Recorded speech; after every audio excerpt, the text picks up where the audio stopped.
Hey everyone, and welcome to another painting video. Today I show you how to get from a red ball to a realistic depiction of the human face. This video shows you the process of one of my studies that I created in the past few days.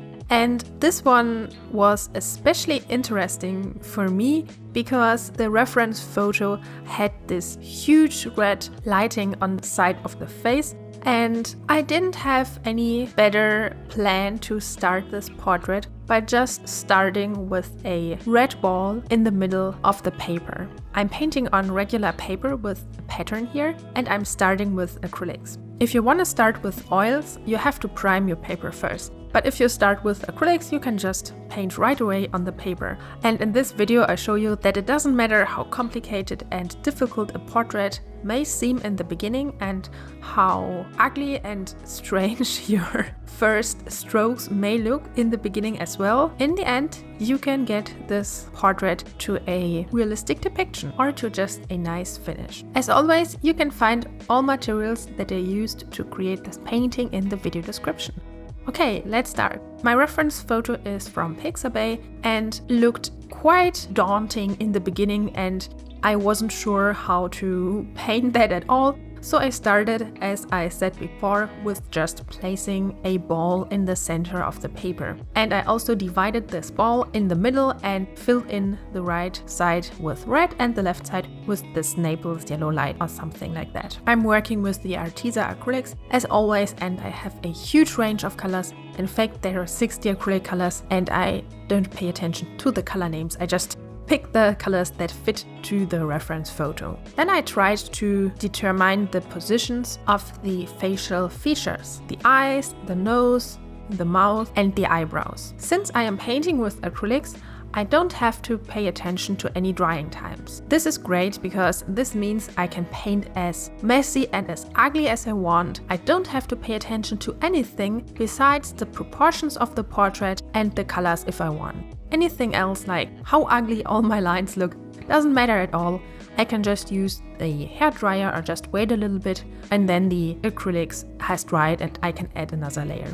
It's also important to work with acrylics if you want to work on maybe print paper or just a darker surface, because you can add multiple layers until the paper or the surface is completely covered. Whereas if you work with oils, you have to use very pigmented oils so that a coverage of the surface is guaranteed as well. After having placed the major features of the face and being happy with their positioning, I defined them a little bit and worked a little bit on details of the eyes, added the nostrils, worked a little bit on the shape of the mouth, and then I compared the overall shape of the face with my reference photo. And I added a couple of corrections. I elongated the forehead a little bit and just added a little bit more on the right side of the face. When you paint on something like this printed paper or just something with a pattern, it's always good to paint too small because you can always make it bigger than the other way around. If I would have to take away from the portrait portion,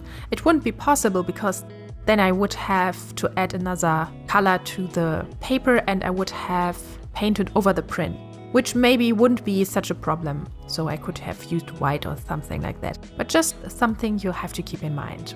Then I added the hair, and here again I had to be careful to not paint too much, but also I tried to apply nice brush strokes and just overall try to make beautiful waves and curvy brush strokes to render this beautiful lush hair of the model. Next, I switched to oil paints. I try to have a very organized workspace so that I can easily just put away my acrylic paints and just grab my oil painting palette and just pretty much continue in one session without any huge struggles. So I also used the same brushes as I use with acrylics. I just switch from water to safflower oil and just clean my brushes so that there isn't any remaining acrylic or water in it, so that I can just continue with the oil painting part. And now the fun part begins, because now I can work on all the details and all the transitions and blendings in the face. With acrylics, it is very hard to get good blendings and transitions, and also details are hard because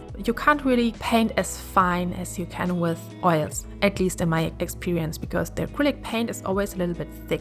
The advantage of starting with acrylics for these kinds of studies or just in general is that you can work out all the kinks of your preliminary drawing or just underpainting until it is almost perfect and you can concentrate on details and on gradients. This way you can start with the ball and finish with a final realistic depiction of a human face because you have an unlimited amount of attempts to get all the proportions right. And once this point is reached and the proportions are looking good, you can continue with the final steps of the painting process. In this case, I wanted to be very detailed and just depict the reference photo as best as I can because I really like the reference photo. So I put a lot of work into the skin tone and the two different skin tones that you can find in the face. You have the red side and the light side.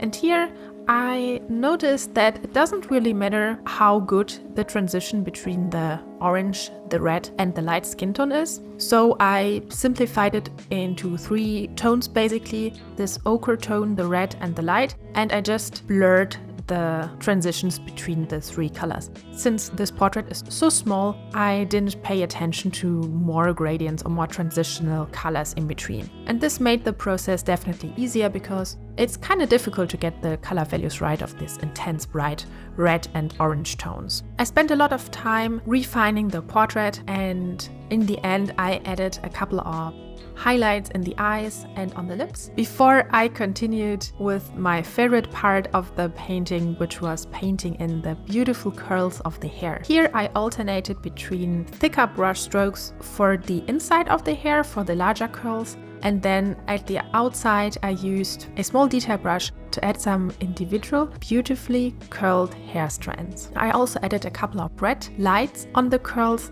to reflect the lighting of the portrait. And then in the end I added a white flower sticker, which also gave this portrait its name, which is Lilith, and the flower is a white lily, of course. And this finished this little study. I am super happy how the study turned out, and I hope you found this tutorial also helpful and the technique to start with some really weird looking form and turn it into a portrait. I really liked that, and for me it was a lot of fun.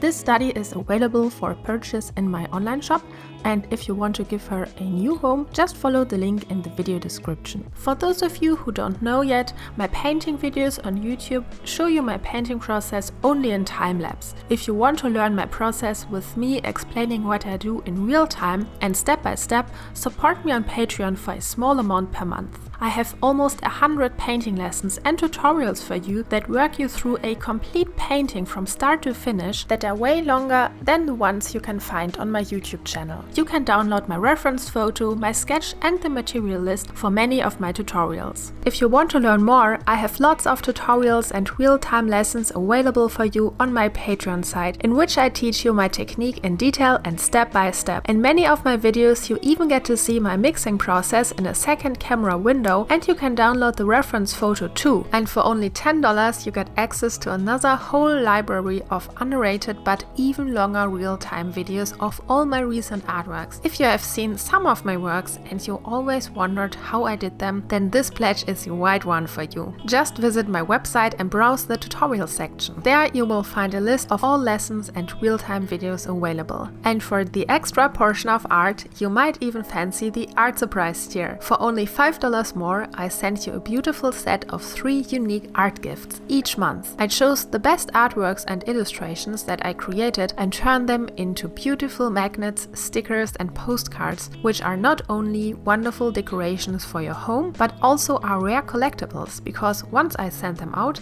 they won't be available anywhere else and I don't reprint them. So get your art surprises package this month. I hope you found this video helpful, and if you did, don't forget to give it a thumbs up, leave a comment and subscribe to my channel. See you in the next one. Bye bye!